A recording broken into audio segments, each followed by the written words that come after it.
Today we're going to be talking about the Radium Engineering coolant expansion tank for the 10th generation Honda Civic Type R vehicles.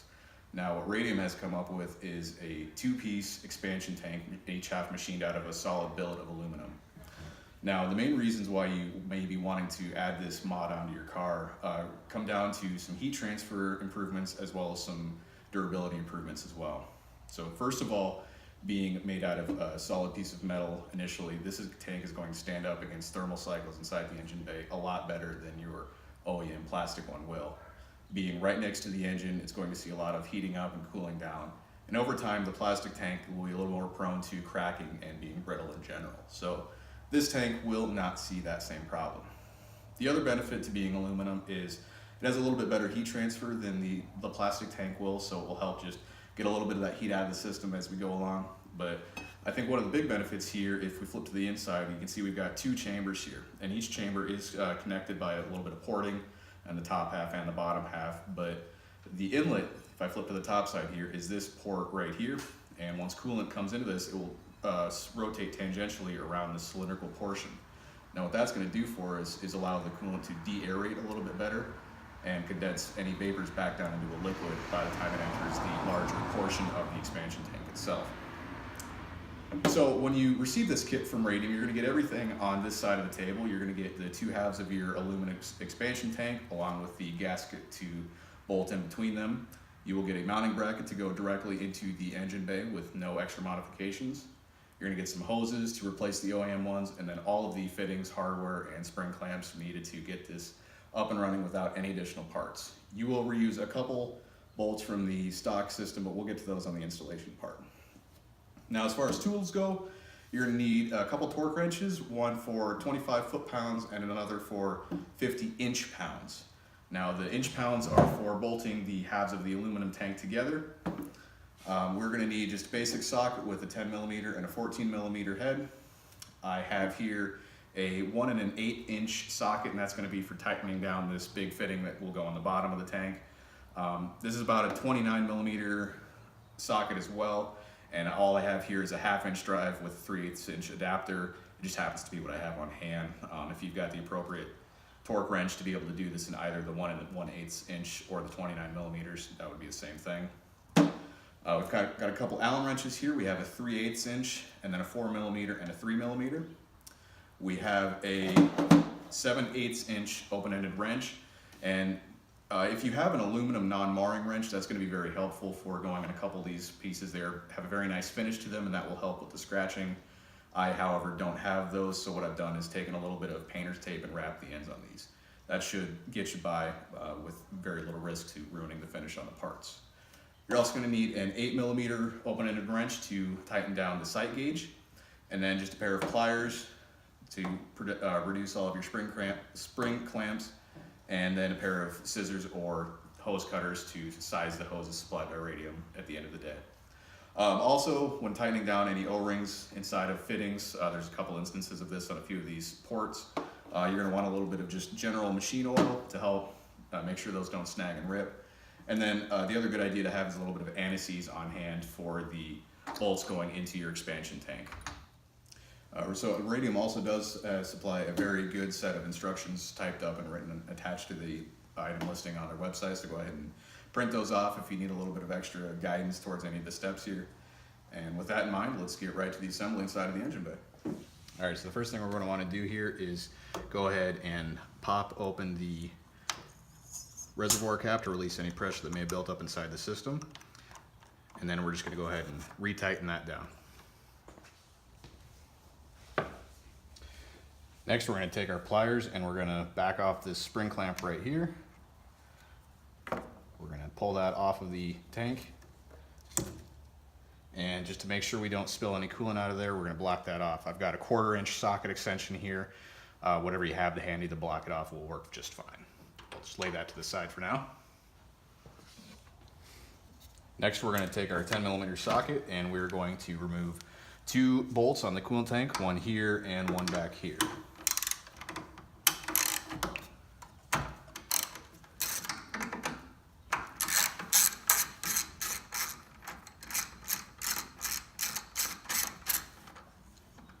And we are going to want to save these bolts and reuse them for later in the installation of the Radium coolant tank. All right, next we're going to remove this black engine brace bracket back here. So with that, we've got a 14mm socket.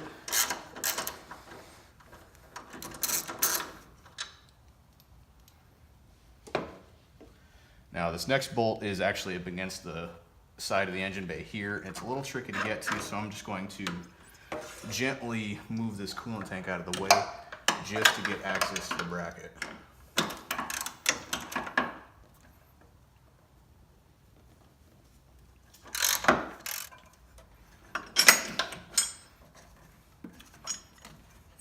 So this is the bracket that we just removed. I'm gonna set that to the side. Now, after removing that bracket, that gives us a little bit more room to maneuver our coolant tank, and we're going to be able to depress the spring clamp on the bottom side of the tank and remove this lower plug while trying to lose as little coolant as possible. It is a good idea to have some spare hot coolant on hand in case you do spill, along with having some rags to clean up any mess.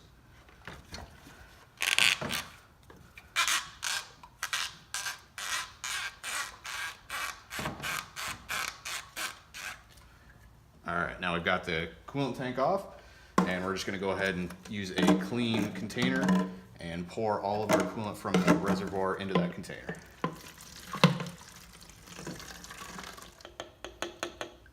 I'll set that to the side. Next, we're going to go back to our 10mm socket and remove the bracket that the coolant tank was sitting on inside of the bay. There's going to be two of these. There's going to be one here on the left, and then there's going to be one here on the right as well. So we'll start with this mount on the side. This is the bracket that we just removed, and we're going to keep one of the mounting screws to reuse later for this. Next bracket is right here, and going back to our 10mm.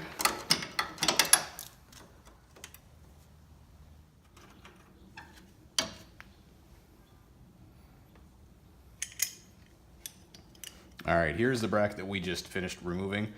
We've got two bolts securing this on. One is up here, and this one is very easy to get to. The one down here on the bottom end still has the bolt in it. That one's a little trickier to get to. It is pretty cramped down there in the engine bay, so what I did was I fished the socket wrench down underneath to the bottom side and was able to get access to at least crack it loose and then spin it off with my hands. So we're going to take this bracket off to the side, and it will not be reused. And that finishes everything that we're going to need to do for preparation on this coolant tank. So what we're going to do now is go back to assembling the Radium Engineering. All right, now that we have the OEM plastic tank and all of the mounting brackets out of the engine bay, what we're going to do is work on assembling the Radium coolant tank to itself. So first, what I would recommend doing is just making sure there's no extra dirt or debris or dust that may have settled inside the two halves of the aluminum tank here. Just wipe it out, give it a quick inspection before you do anything. Next, what we're going to do is, we're going to bolt these two halves together with the supplied gasket and our 7 3mm Allen head bolts here. Now, Radium has recommended a particular torque sequence to use with these in the instructions, so we're going to follow that, as well as applying a small amount of anti-seize to these bolts to make sure that they don't seize up down the road. So what I'm going to do is just put a very small amount of anti-seize on these bolts, and I'm going to set the two halves together here and just fish these bolts down to get everything lined up. Now I'm going to repeat that with the remaining 6 bolts. Just a very small amount of anti-seize, you don't need a whole lot.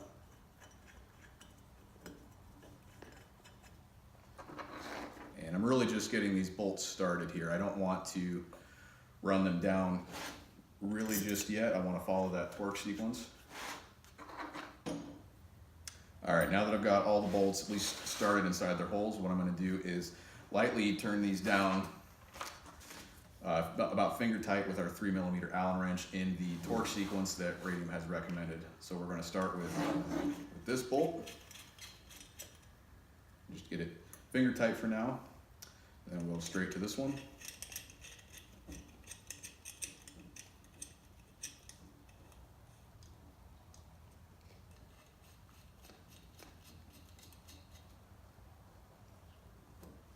Back to this bolt.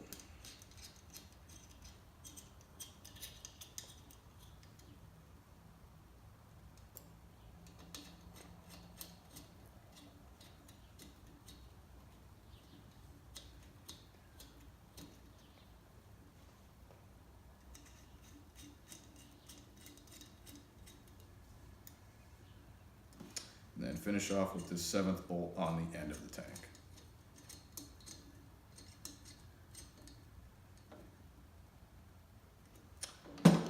Now that we've got all these bolts tightened down to about finger tight, we're going to go ahead and take our small torque wrench set to 50 inch-pounds, and I've got an adapter here for the same 3mm head, and I'm going to go ahead and torque these down in the same sequence that I had before. But I have gone through and tightened down all 7 of our screws securing the 2 halves of the coolant tank together to 50 inch-pounds. And what we're going to do next is take these 2 90-degree fittings and screw them into the side of the coolant tank here. These are pre-wrapped in some Teflon tape, so there's no need for extra sealant here. We're just going to go ahead and get these about reasonably tight, but we're going to want to leave them angled to the side a little bit. Get the other one screwed in.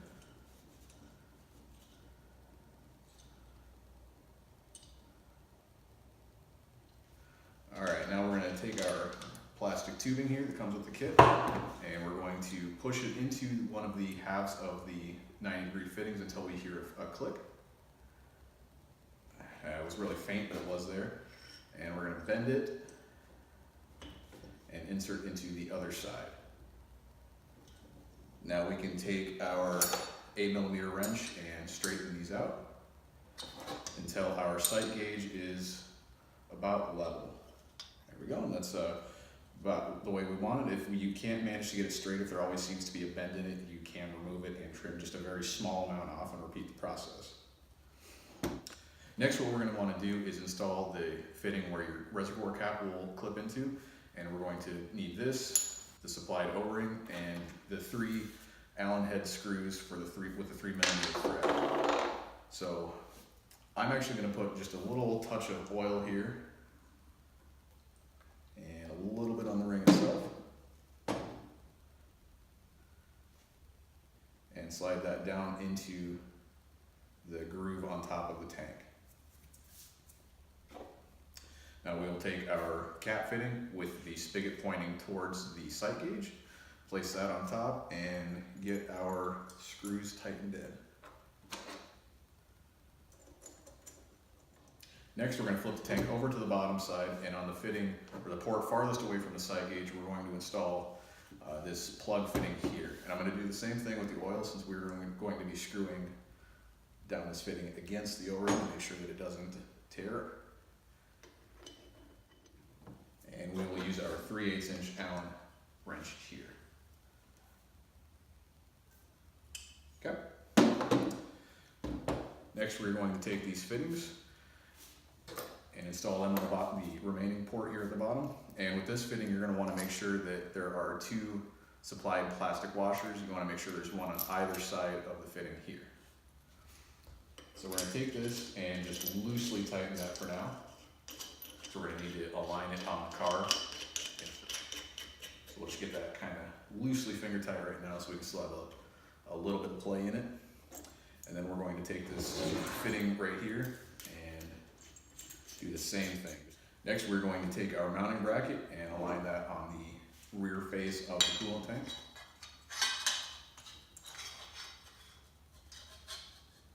Going to put it on this orientation. And we're going to take the remaining 3 Allen head screws and tighten those down. And well, these are a 4mm Allen head wrench that's going to tighten these down.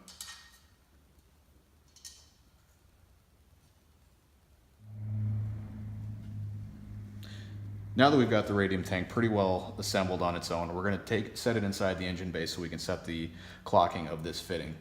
So you're going to just kind of hand place it in on the mounting location that it's going to utilize. And then what you are looking for is, if you look down there where that fitting is, you want to make sure that that is oriented in the same direction in line with that black harness directly underneath the fitting. So I'm going to pull this out and rotate that a little bit in the clockwise direction, and then go ahead and torque down that fitting. There is a torque spec on the bottom of this. We see it's 25 foot-pounds, so I'm going to go ahead and use my larger torque wrench and get that torqued down as well. And we can see I've got pretty good alignment with that fitting, so we're going to go ahead and move forward with this.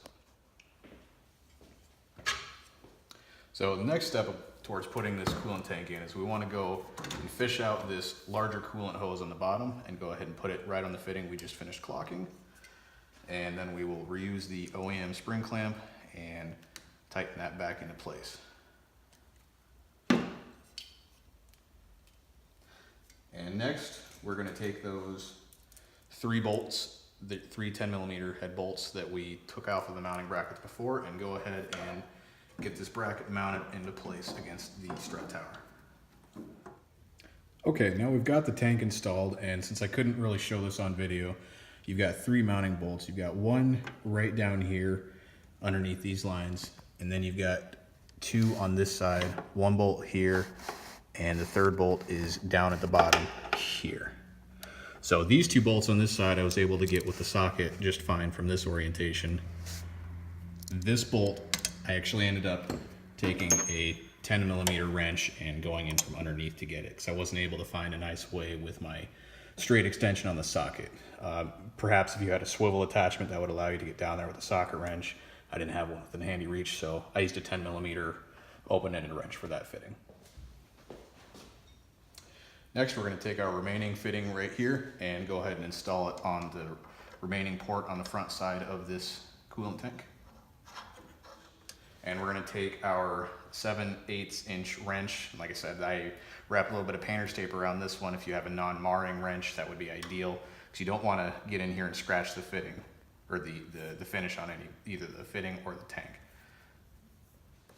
Next, we're going to take the 5/16 inch hose that was supplied with the tank and go ahead and attach one of the provided spring clips on the end.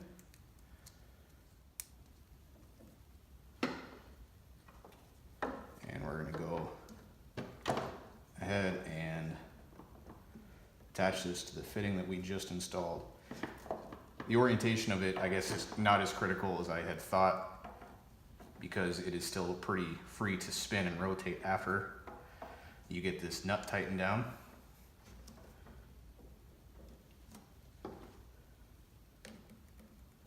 And then we will slide the spring clamp back up and secure. Next, we're going to reinstall this engine mount brace.